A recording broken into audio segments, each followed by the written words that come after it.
Good morning gas, আশা করি সকলেই ভালো আছেন। আমি ভালোই আছি। আজ ভাবতে ভাবতে কী করব রান্না, তো ভাবলাম ডিম বিরিয়ানি বানিয়ে ফেলি একটু। ডিমগুলাকে সেদ্ধ করে নিলাম। নিয়ে নেওয়ার পরে আমি একটু রিফাইন তেল দিয়ে, কড়ার মধ্যে রিফাইন তেল দিয়ে পেঁয়াজগুলোকে কুচি কুচি করে কেটে রেখেছিলাম। পেঁয়াজগুলোকে লাল লাল করে ভেজে নেব।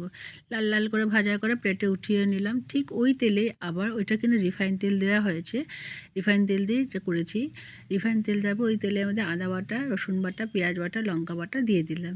দিয়ে দেওয়ার পর এটাকে আমি খুব ভালো করে নেড়ে চেড়ে নিলাম একটু। নাহলে তো নাহলে একটু গন্ধটা থাকবে, কাঁচা গন্ধটা যদি না থাকে নেড়ে চেড়ে নিলাম। তারপর হলুদ আর লবণ যা যা দিতে হয় দিয়ে দিলাম। দিয়ে দেওয়ার পরে এবার কাশ্মীরি লঙ্কার গুঁড়ো দিয়ে দিলাম একটু কালারটা ভালো হওয়ার জন্য। কাশ্মীরি লঙ্কার গুঁড়ো দিয়ে দেওয়ার পরে এটাকে খুব ভালো করে কষিয়ে নিলাম। আর সত্যি কথা বলতে কালার একটু ভালো না আসলে কিন্তু তরকারি খেতেও ভালো লাগে না। তো একটু কালার আসার জন্য আমি সবসময় কাশ্মীরি লঙ্কার ইউজ করি একটু। তো কাশ্মীরি লঙ্কা দিয়ে দিলাম। দিয়ে দেওয়ার পরে ওটাকে আমি আলুগুলা হচ্ছে ৪ টা আলুকে ৪-৫ পিস করে নিয়েছিলাম। ৪ টা আলু দিয়ে দিলাম। দিয়ে দেওয়ার পর কষিয়ে নেওয়ার পরে এটার মধ্যে কেওড়া জল, বিরিয়ানি মশলা দিয়ে দেওয়ার পরে আবার ডিমগুলাকে ছেড়ে দিব। ছেড়ে দেওয়ার পরে ভালো করে কষিয়ে নিয়ে আলুগুলা যাতে সিদ্ধ হয় তার জন্য একটু জল ছেড়ে দিব। এদিকে আমি এই বিরিয়ানি বানানোর জন্য নিয়েছিলাম বাসমতির চাল। তো বাসমতি চালগুলোকে আমি আগেই ভিজিয়ে রেখেছিলাম, ১০-১৫ মিনিট আগেই ভিজিয়ে রেখেছিলাম যেন ছাড়ার আগে। তো আমার দেখেন ডিমগুলো দেওয়া হলো, কষানো হয়ে জল দিয়ে দিব বলেছি আগে, কারণ আলুগুলো সেদ্ধ হওয়ার জন্য। জল যখন একদম শুকিয়ে যাবে তখন আমি এটাকে ঠান্ডা হতে দিব। তো দেখেন আমি জলও দিয়ে দিলাম। দিয়ে দেওয়ার পর ওই পাশে আমি ভাত বসিয়ে দিলাম। ভাতের মধ্যে জল নিয়ে একটু তেল দিয়ে বড় এলাচ, দারচিনি, লবঙ্গ দিয়ে একটু সামান্য লবণ দিয়ে বসিয়ে দিলাম, কারণ আমি তরকারিতে লবণ দিয়েছি, ওই জন্য সামান্য ভাতেও একটু লবণ দিয়ে দিলাম। দিয়ে দেবো চালগুলোকে ছেড়ে দিলাম। চালগুলোকে ছেড়ে দেওয়ার পরে আমি ওদিকে তো পাশে ওই পাশে উনানে আমি কষিয়ে নিচ্ছি সব। ডিমে দেখেন ডিম কষাগুলো হয়েও গেল।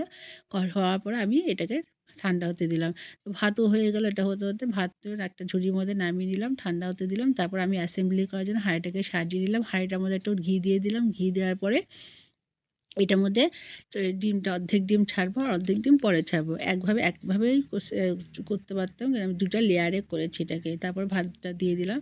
অল্প ভাতগুলা ছাড়লাম আর অল্প ভাত পরে ছাড়বো, লাস্টে দিব। আর তারপরে আবার এভাবে আরেকটা ওই ডিমের যে বাকি অংশটা আছে সেটা দিব পরে। দিয়ে দেওয়ার পরে এভাবে লেয়ার সাজিয়ে নিয়ে তারপর যা যা বিরিয়ানি দিতে হয় সেগুলো দিয়ে দিলাম। এদিকে আমি কেশর আর ফুড কালার একটু ভিজিয়ে রেখেছিলাম, ওটাকেও দিয়ে দিব।